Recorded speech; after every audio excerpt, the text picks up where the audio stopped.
नमस्कार विद्यार्थी मित्रों, आज आपणे कक्षा 8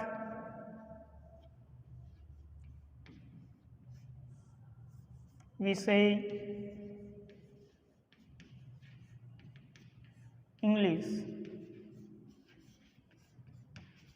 अंदर जे आपणो सादो वर्तमान काल चाली रह्यो छे तेनो पार्ट 4 नो अभ्यास करवाना छीए। अगाऊ आपणे पहला विडियोनी अंदर एनी सेंटेन्स पेटर्न जुदी जुदी वाक्य रचनाओं शीख्या था। त्यार पछी क्रियापद विशेनी थोड़ीक माहिती आपणे शीख्या था। क्यारे एस लगाड़ो, क्यारे एस न लगाड़ो, अने त्रीजामां आपणे क्या कर्ता साथे केवुं क्रियापद आवे तेना विशेनी चर्चा करी हती।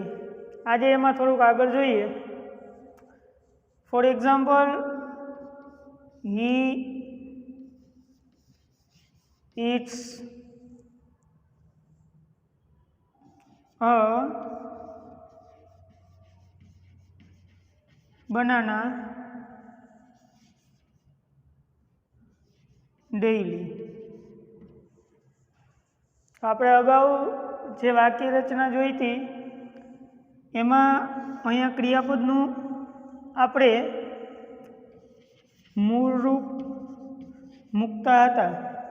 અગાઉના વિડીયોનો જે આઈ સાથે આપણે વાક્ય રચનાઓ જુદી જુદી જોઈ હતી એમાં આપણે ક્રિયાપદનું મૂળ રૂપ અને સાથે સાથે એ પણ તમને કીધું હતું કે જો આઈ હોય, વી હોય, યુ હોય કે દે હોય અથવા તો બહુવચન નામ આપેલું હોય તો એની સાથે ક્રિયાપદનું મૂળ રૂપ જેને આપણે V1 કહીએ છીએ તે આવે છે। એવી જ રીતના જ્યારે કર્તા સ્વરૂપે હી, સી, ઈટ અથવા તો એકવચન નામ આપેલું હોય ત્યારે સાદા વર્તમાન કાળની અંદર ક્રિયાપદના મૂળ રૂપને એસ કે ઈએસ પ્રત્યે લાગેલો હોય એટલે કે V1 અથવા તો V1 ને એસ કે એસ લાગેલો હોય। અને હવે એ પણ ભેગી ભેગી ચર્ચા કરી હતી કે ક્યારે ક્રિયાપદને એસ લગાડવું ને ક્યારે ઈએસ લગાડવું। તો જો આપણું જે ક્રિયાપદ છે એ ક્રિયાપદનો છેલ્લો અક્ષર આ ચોક્સમાં આવેલો હોય એટલે કે આ જે શબ્દો છે યાદ રાખવાનું કીધું હતું તો ક્રિયાપદને આપણે ઈએસ લગાડતા હતા। જો ન આવેલો હોય તો આપણે એને ફક્ત એસ લગાડવામાં આવે એ વાત કરી હતી। અહીંયા આપણે ઉદાહરણ જોઈ તો સી ઇટ્સ અ બનાના તો અહીંયા કર્તા કોણ છે? હી, તો ક્રિયાપદને એસ અથવા ઈએસ લાગશે। હવે આપણું ક્રિયાપદ શું છે તો કે ઈટ, તો ઈટને શું લગાડવું? એસ લગાડવું કે ઈએસ લગાડવું? તો ઈટ રહ્યું ક્રિયાપદ, એનો લાસ્ટ લેટર શું છે તો કે ટી। ટી છે એ આપણે આ ચોક શબ્દમાં આવે ના, નથી આવતો। તો ક્રિયાપદને ફક્ત શું લાગે તો કે એસ, તેથી આપણે એને શું લગાડ્યું? અહીંયા એસ લગાડ્યું। ઓકે, પણ ક્યારે? તો અહીંયા ત્રીજો પુરુષ એકવચન હોય અથવા તો કોઈ પણ નામ હોય। જેમ કે બીજું આપણે નામ લઈ તો મનન goes to school every day। બરાબર, તો અહીંયા મનન છે એ એકવચન નામ છે તેથી ક્રિયાપદ જે ગો છે એને આપણે એસ અથવા ઈએસ લગાડશું। તો ગો છે એ ગોનું આપણે લાસ્ટ લેટર જોઈએ તો ઓ છે એ આ ચોક્સમાં આવે છે તો આપણે એને શું લગાડશું? ઈએસ। એટલે આપણે ગોને શું લગાડ્યું? ઈએસ। શું થઈ ગયું? ગોઝ। તો આ રીતના વિધાન વાક્ય રચનાની અંદર જ્યારે કર્તા હી સી ઈટ કે એકવચન નામ હોય તો સાદા વર્તમાનકાળની અંદર ક્રિયાપદને કાં તો એસ લાગતો હોય અથવા તો એસ લાગતો હોય. જો ક્રિયાપદને એસ કે એસ ન લાગે તો આગળ શું હોવું જોઈએ? તો કે કર્તા સ્વરૂપે વી, યુ, ધે, આઈ અથવા બહુવચન નામ એમાંથી હોય તો ક્રિયાપદને કોઈ પણ પ્રકારનો એસ કે એસ લાગતો નથી. હવે વિધાન છે. હવે આમાં નકાર બનાવીએ તો આનું નકાર શું થશે? He does not eat a banana daily.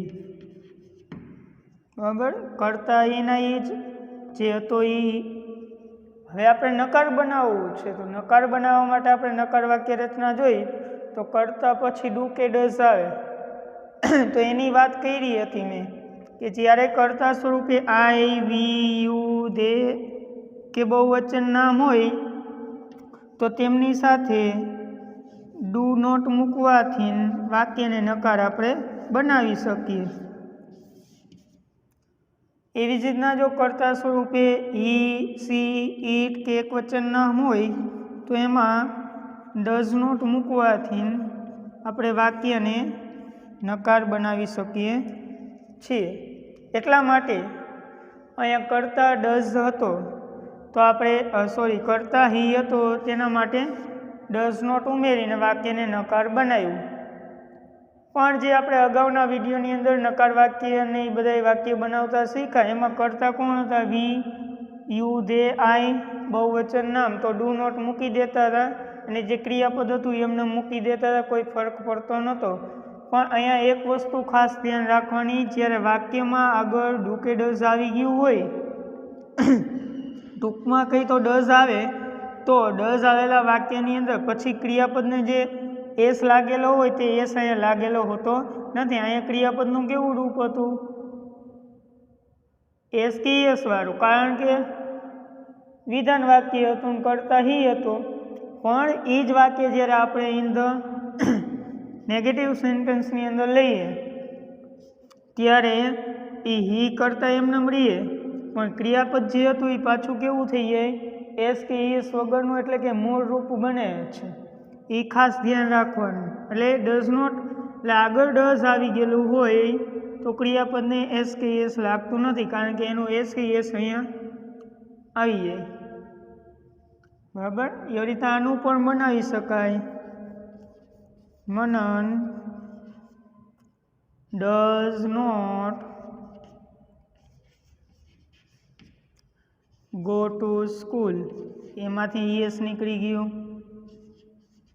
નકાર બનાવતી વખતે, પ્રશ્નાર્થ બનાવતી વખતે સાદા વર્તમાન કાળની અંદર એ ધ્યાન રાખવાનું. બીજું કે મોટાભાગના વિદ્યાર્થી એવું જોતા હોય કે જે અહીંયા કર્મ આપેલો રહ્યો એ બહુવચનમાં હોય તો અહીંયા એસ કે એસ લગાડતા નથી. ફક્ત ને ફક્ત એસ કે એસ લગાડવા માટે વાક્યમાં રહેલો જે કર્તા છે એ કર્તાને જોવાનો છે. પાછળના વાક્યમાં જે હોય તે કર્મ બહુવચનમાં હોઈ શકે, એક વચનમાં. આપણે કોને જોવાનું? સબ્જેક્ટને. હવે એવી રીતના સહાયકારક બનાવીએ. આ વિધાન બને, આ એના પ્રશ્નાર્થ. હવે બને એના સહાયકારક બનાવીએ. તો સહાયકારક બનાવતી વખતે વળી પાછો એના જ પ્રશ્નો. સહાયકારકની શરૂઆત શેનાથી થાય? તો ડુ અને ડઝથી.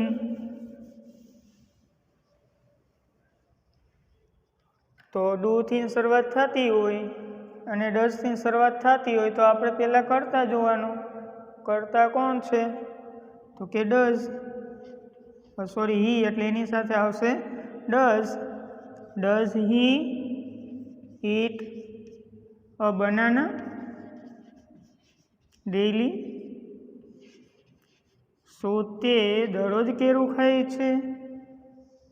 જો ખાતો હશે તો યસ અથવા નો. પછી બીજું વાક્ય હોય તો એમાં પણ મનન છે એટલે એક વચન નામ છે એની સાથે ડઝ આવે. Does Manan go to school daily? બરાબર. એવી જ રીતના ઉથીન વાક્ય પણ બનાવી શકાય. હવે ઉથીન વાક્ય બનાવો ત્યારે આના ક્રિયાપદ રાખો તોય વાંધો નથી અને એસ કે એસ કાઢીને મૂકો તોય વાંધો નથી. કેમ? કારણ કે આપણે ઉથીન પ્રશ્નો બનાવીએ છીએ. જ્યારે ઉથીન પ્રશ્નો બનાવીએ ત્યારે આપણે કર્તાને જ દૂર કરી નાખીએ છીએ, જેથી કરીને આપણને ખ્યાલ જ નથી કર્તા કોણ છે. અને કર્તા કોણ છે એ ખ્યાલ ન હોય ત્યારે તમે સિમ્પલ પ્રેઝન્ટ ટેન્સની અંદર એસવાળું રૂપ અથવા તો યસવાળું રૂપ અથવા તો મૂળ રૂપ ગમે તે ઉપયોગમાં લઈ શકો. એટલે આપણે અહીંયા હી નીકળી જશે, એની જગ્યાએ ઇટ્સ અથવા તો ઇટ બંને પણ મૂકીને, બંનેમાંથી કોઈ પણ એક મૂકીને વાક્ય બનાવી શકો. Eat banana daily. ઉમાં મનન નીકળીએ, મનન નીકળીએ એની જગ્યાએ આવીએ હું ગોઝ અથવા તો ગો ટુ સ્કૂલ ડેઇલી. પણ એક વસ્તુ શું ધ્યાન રાખવાની, જ્યારે આનો આન્સર આપણે આપીએ ત્યારે હુના સ્થાને તમે શું મૂકો? એક વચન કરતા મૂકો છો તો પાછું ક્રિયાપદને એસ કે એસ લગાડવાનું. જો બહુ વચન કરતા મૂકતા હોય તો પાછું એસ કે એસ લગાડવાનું નહીં. એવી રીતના વોટથી બનાવીએ આ વાક્યનું, કેમ કે આ વાક્યમાં બને પણ એ થોડું કટકટું, એ નહીં. આપણે વોટથી બનાવીએ એટલે આપણું બનાના છે એ શું થશે? નીકળી જશે. તો આપણું વોટવાળું વાક્ય શું થશે? વોટ કરતા હી છે એટલે એની સાથે આવશે ડઝ. વાક્ય રચના આવડશે તો એકદમ સહેલાઈથી સમજાશે આ હું શું કામ લખું, કઈ રીતના લખું છું. ક્રિયાપદનું મૂળ રૂપ આવી જાય ઈટ, બનાના નીકળી જાય, કર્મ અન્ય શબ્દ, પ્રશ્નાચિહ્ન અન્ય શબ્દની અંદર daily. What does he eat daily? તે દરરોજ શું ખાય છે? તો બનાના. પછી વેનથી બનાવીએ તો when does he eat a banana? એમાં સમય સૂચક શબ્દ નીકળી જાય, ડેઇલી નીકળી જાય. અને વેરથી બનાવીએ તો સ્થળ નીકળીએ, પણ આપણને અહીંયા સ્થળ આપ્યું નથી એટલે કંઈ કાઢવાનો પ્રશ્ન આવશે નહીં. Where does he eat a banana daily? તો આ રીતના એક વાક્ય ઉપરથી ઘણા બધા વાક્ય આપણને બનાવતા આવડે. પરીક્ષાની અંદર આ રીતના પણ પૂછાય. ખાલી જગ્યા હી ખાલી જગ્યા ચેસ ડેઇલી. કૌંસમાં આપણને આવું શબ્દ કોઈ ક્રિયાપદ. બરાબર. તો હવે શું કરવાનું? તો અહીંયા આપણને શું આપ્યું? ડેઇલી શબ્દ. એ ડેઇલી શબ્દ ઉપરથી આપણને ખબર પડે કે આ સિમ્પલ પ્રેઝન્ટ ટેન્સ છે, કેમ કે એની નિશાની છે. હવે સિમ્પલ પ્રેઝન્ટ ટેન્સ હોય, ઓકે. પછી વાક્ય તમે જુઓ, પહેલાં ખાલી જગ્યા, બીજા ખાલી જગ્યા, ને અહીંયા પ્રશ્નાર્થ ચિહ્ન એટલે પ્રશ્નાર્થ વાક્ય રચના છે. કઈ પ્રશ્નાર્થ વાક્ય રચના છે? હુવાળી, વેનવાળી, વેરવાળી કે સહાયકારક? તો કર્તાનું સ્થાન ક્યાં છે? તો કે બીજા સ્થાને છે. તો જે પ્રશ્નાર્થ વાક્યમાં કર્તાનું સ્થાન બીજા સ્થાને હોય તેને આપણે શું કહીએ? તો કે સહાયકારક પ્રશ્નાર્થ વાક્ય રચના. ઓકે. સહાયકારક પ્રશ્નાર્થ વાક્ય in the simple present tense. તો એ વાક્ય રચના હવે યાદ કરો તો સૌથી પહેલાં સહાયકારક પ્રશ્ન વાક્યમાં શું આવે તો કે ડુ કે ડઝ. તો અહીંયા પહેલી ખાલી જગ્યામાં આપણે શું મૂકવાનું થશે? ડુ અથવા ડઝ. હવે આપણને ખબર ડુ ક્યારે આવે ને ડઝ ક્યારે આવે. તો હી કરતા છે તો એની સાથે શું આવશે તો કે ડઝ. તો put that there here does. પછી તો કરતા આવે પછી ક્રિયાપદનું મૂળ રૂપ આવે તો ક્રિયાપદનું મૂળ રૂપ પ્લે. તો આ રીતના એક્ઝામની અંદર આવતું હોય. ક્યારેક ક્યારેક બહુવચનમાં ફેરવો એવું પણ આવતું હોય.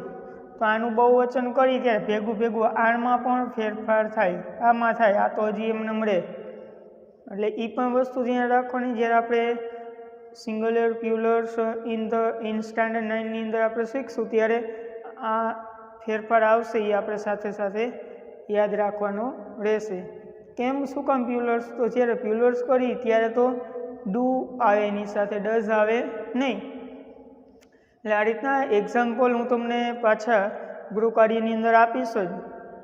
બરાબર, તો એ ગૃહકાર્યની અંદર આપેલા જે એક્ઝામ્પલ છે એ તમારે મને આ રીતના વાક્યનું વિધાન વાક્યનું નકાર વાક્યમાં, પ્રશ્નાર્થ વાક્યમાં, સહાયકારક પ્રશ્નાર્થમાં, વોટવાળામાં, વેનવાળામાં, વેરવાળામાં રૂપાંતર કરીને મને મોકલવાના રહેશે જેથી કરીને તમને પ્રેક્ટિસ થઈ જાય. પરીક્ષાની અંદર તો જુદી જુદી રીતે પૂછે, ખાલી જગ્યા સ્વરૂપે પૂછે, પેરેગ્રાફ સ્વરૂપે પૂછે, કોઈ પણ રીતે પૂછે. આપણને બેઝિક પાયો આવડવો જોઈએ કે આની અંદર આવું જ આવે, બીજું કશું જ આવતું નથી. એના માટે આપણે સૌથી પહેલાં એના ઉપયોગ, એના સમયસૂચક શબ્દો, એની વાક્ય રચનાઓ અને વાક્ય રચના પ્રમાણે જે કર્તા છે, કર્મ છે, ક્રિયાપદ છે એને મુકતા આવડવા જોઈએ. આટલું આપણે કરવાનું. મેં તમને કીધું આ કાર્ડ આપણે 4 ભાગ કર્યા, હજી જરૂરિયાત રહેશે તો હજી એનો ભાગ ઉતારશું.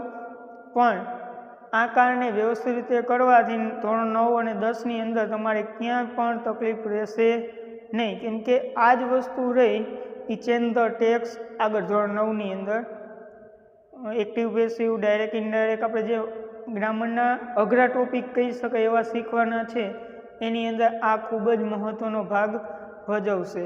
એટલે સિમ્પલ પ્રેઝન્ટ ટેન્સ અને હજી પછીના જે 2 આપણે સિમ્પલ ટેન્સ શીખવાના છે તેને કાળજીપૂર્વક, ઝીણવટપૂર્વક અને એકદમ એવી રીતના તમારે યાદ રાખવાના છે જેમાં તમે ક્યારેય ભૂલ કરો નહીં. તમારાથી એમાં ભૂલ થવાની કોઈ શક્યતા જ ન રહે એવી રીતના તૈયાર કરવાના. હજી પણ ન સમજાણા હોય વોટ્સઅપ દ્વારા તમારો અભિપ્રાય આપો, અમને જણાવો કે હજી આમાં મુશ્કેલી થાય છે તો શું કરવું. તો એના માટે તમારા પ્રશ્નો જે મળશે એના આધારે વળી એકાદો વિડીયો આપણે આ ટેન્સનો મૂકવાનો પ્રયત્ન કરશું અને તમારા જે કંઈ પ્રશ્નો છે એના સોલ્યુશન લાવશું. આભાર.